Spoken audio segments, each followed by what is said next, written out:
ఓం హేరంబాయ నమ. శ్రీ మహాగణాధిపతయే నమ. మానవాళికి పాపాల వల్ల దుఃఖం కలుగుతుంది. దుఃఖాన్ని పోగొట్టుకునేందుకు తగిన సాధనంగా హేరంబోపనిషత్ కనిపిస్తుంది.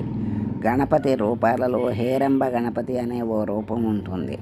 ఈ రూపంలోని స్వామిని ఆరాధిస్తే కలిగే మేలు అంతా ఇంత కాదు.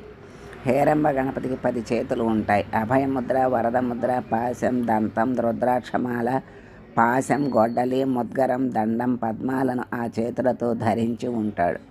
తొండంతో మోదకాన్ని ధరించి సింహవాహనాన్ని ఎక్కి ఉంటాడు.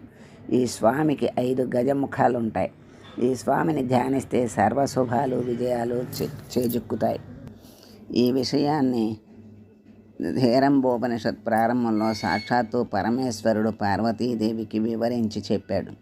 పూర్వం త్రిపురాసుర సంహారం సందర్భంలో హేరంబ గణపతిని ధ్యానించి పరమాత్మ సారభూతమైన ఆ గణపతి శక్తిని పొంది దాన్ని తన బాణంతో నిక్షిప్తం చేసి శత్రువు మీదకు సంధించి అతన్ని సంహరించాడు ఈశ్వరుడు. ఈ కారణం వల్లే తొలివేల్పుగా సర్వదేవతా పూజనీయుడుగా గణేశుడు వెలుగొందుతున్నాడు. ఈ విఘ్నరాజ ప్రభువులకే ప్రభువు.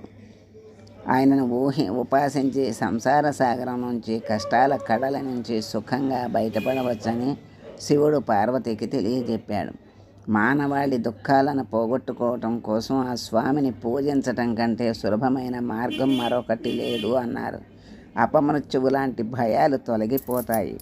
గణేశుడి నామాలను పఠించేటప్పుడు హేరంబాయ నమః అని కనిపిస్తుంది.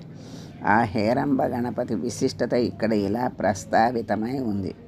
ఓం గం గణపతయే నమః.